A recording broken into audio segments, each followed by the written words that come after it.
Hello, ladies and gents. Um, Professor Parkinson with part two of the primer for the solo guitar concepts series that I'm trying to, work out for you guys. Today, I'm going to be using a pick. Shockingly, as most of the time, this style that I'm referring to encompasses primarily a fingerstyle or hybrid picking approach. But I know that you guys, or some of you guys, are not really very adept or comfortable with fingerstyle yet, and you're, pick players by nature or by design or whatever the case may be, and you want to be able to try to do something like this too. Now, I will take you back for a second to my first semester at Berkeley, and I ended up getting this teacher that I did not select this teacher. His name is Bruce Bartlett. And let me tell you, this guy was a monster. Just an amazing teacher, amazing musician, and he ran my ass ragged. I mean, really, he just made me do tons of stuff, and I'm very grateful for the fact that he did, because it really just busted my ass and made me learn a lot real quick. Right when I started taking lessons with him, I had bought the Tuck Andrus fingerstyle mastery video, and I watched it, and I cried, and I contemplated burning all my guitars and, moving on to a career in welding, and and then I returned the video and claimed that it didn't work, and that was that. So I expressed my frustrations to Bruce, who then basically said something very insightful. He said, well, why don't you just, take a cue from styles of music that are more minimalistic, like, say, funk. And, he started pointing out that, a band like, say, Sly and the Family Stone, they don't have, like, these active parts where everything's just going full tilt all the time. They've got a bass line that's very sparse, and it leaves enough room for a guitar to interject for a second. And then the horns, or keyboards, or vocals, or whatever it is, they don't all necessarily hit,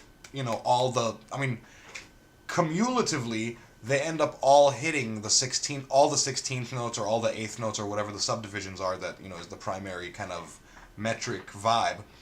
But they don't do it individually. It's not like a bass player that's going, you know what I mean? The guitar is not just going, not funky, not cool. So what he suggested is creating the illusion of multiple parts by just intelligently sort of editing other parts. So what I'm going to do is I'm going to turn the handy dandy metronome here on, and it's going to be at about 85 BPM. Not about, actually, it's exactly 85 BPM, because that's how I roll, player. And what I'm going to do is I'm going to play a bass line.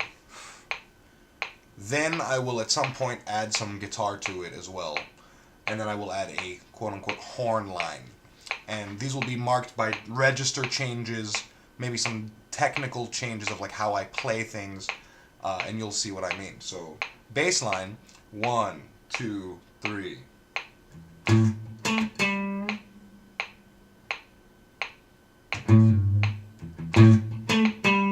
See how much space there is? Now I'm thinking of a guitar line. Maybe this.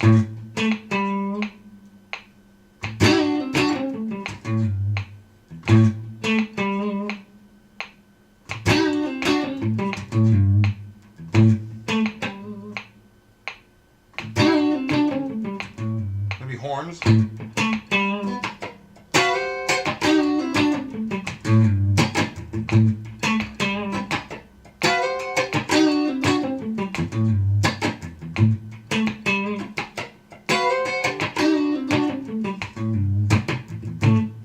Etc. So I ended up laying it down pretty well. I was grooving in the pocket with the metronome, I think. And, played it enough times to where I'm confident that I won't screw it up in its most basic form.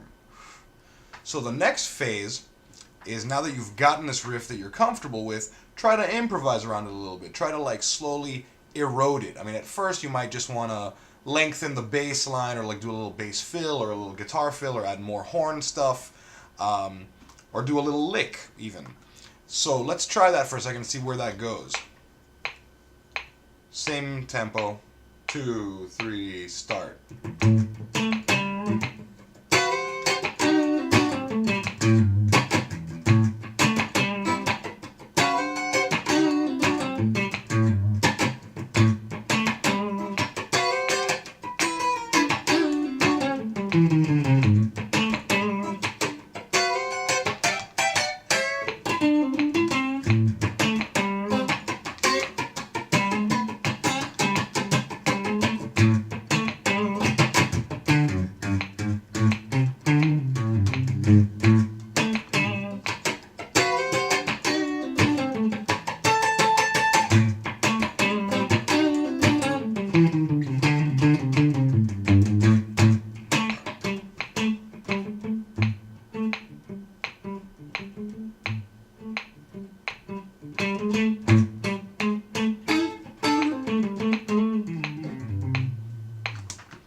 Anyway, apart from that last part where I just kind of decided to end it mentally, but didn't do it physically quite as well or as gracefully, that was a pretty good representation of doing different things to that riff and transporting it to a different place for a little while. And, you know, if I had, say, a guitar synth and I programmed the bottom 2 strings to sound like bass and then the middle 2 strings to sound like guitar and the top 2 strings to sound like horns, it would really be pretty convincing. I mean, and again, I don't expect you guys to think like, oh wow, that sounds like a bass and a guitar and horns, but I do expect you to understand the logic behind what I'm doing and realize that, wow, he came up with a pretty interesting riff that I wouldn't come up with thinking just as a guitarist.